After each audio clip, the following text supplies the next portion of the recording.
So today we're gonna start looking at how scientists collect and interpret laboratory data.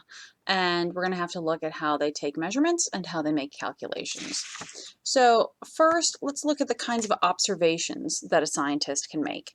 A scientist can make a quantitative observation.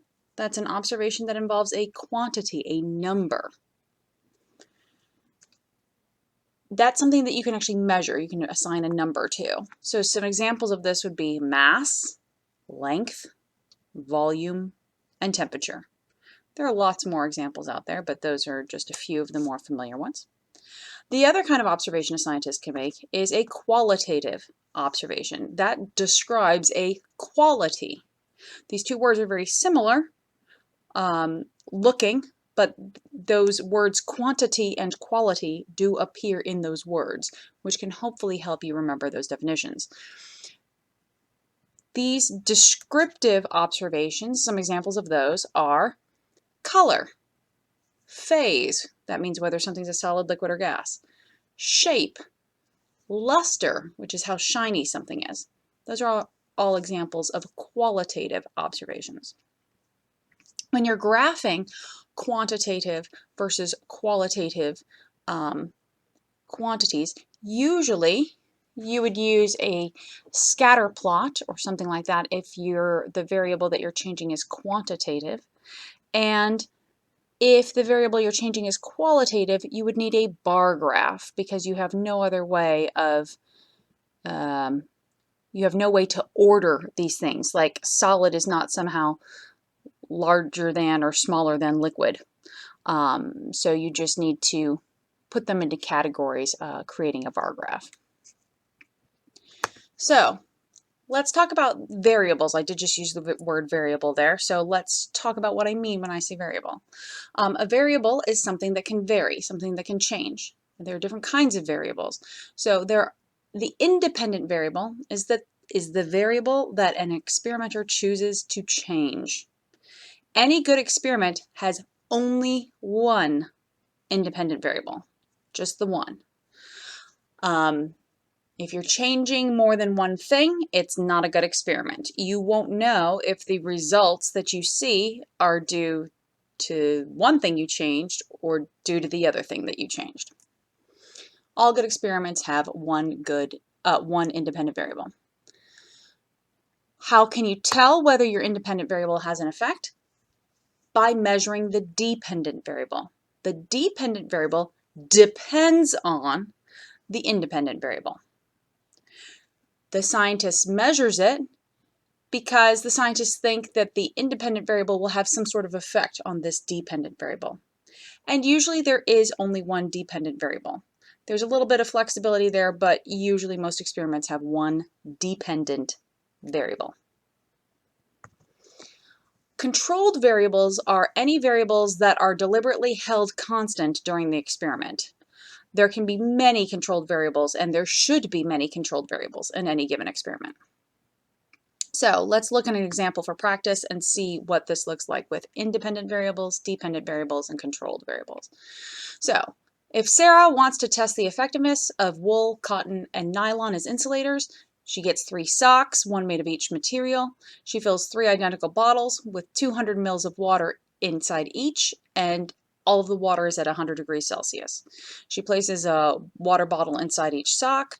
She takes the temperature of the water after 20 minutes. Okay, so what is the thing here that Sarah is deliberately manipulating? What is her independent variable? The thing that she's deliberately manipulating. Here she's testing categories. She's testing the type of fabric. Okay. The dependent variable is the thing that she's measuring. It depends on what kind of fabric she used. So in this case, the thing that she's measuring is the temperature of the water after 20 minutes. So the water temp after 20 minutes. What factors does she control? There are actually several listed in this story. She gets 3 socks, one made of each material. She fills identical bottles. So all of her water bottles are the same shape and size. With 200 mils of water, all of the bottles hold the same volume of water, and the water all has the same temperature. Okay, so those are 3 listed controlled variables that are up here in the problem itself. Oh, I'm sorry, a 4th one. She always measures her dependent variable after 20 minutes. So she always waits 20 minutes. She doesn't wait 21 minutes for one of the socks and 15 minutes for another sock. It's always 20 minutes. So I'm sorry, there are 4 listed controlled variables. Are there other variables that Sarah should control here?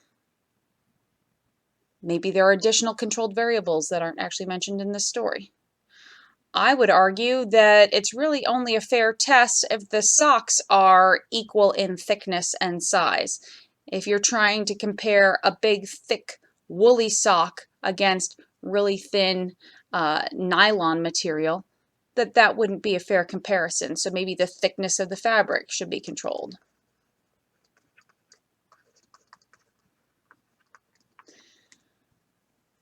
And perhaps you can think of others, but those are my initial thoughts on this one.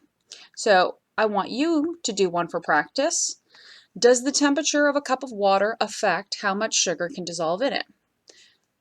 Pause the video, answer it, and come back and we'll see if your thoughts agree with mine. So the independent variable is temperature. That is the thing that the scientist is choosing to change deliberately in this experiment. The dependent variable is how much sugar can dissolve, so like the mass of the sugar dissolved. And the controlled variables should be things like you should keep constant the volume of the water that you have in the container, maybe the amount of stirring you do, because materials dissolve faster if you stir the liquid more. Also the type of sugar you're using, like are you using sugar cubes or are you using granulated sugar like shown here? So maybe the type of sugar used. Okay, so those are all examples of controlled variables that you might have for this experiment.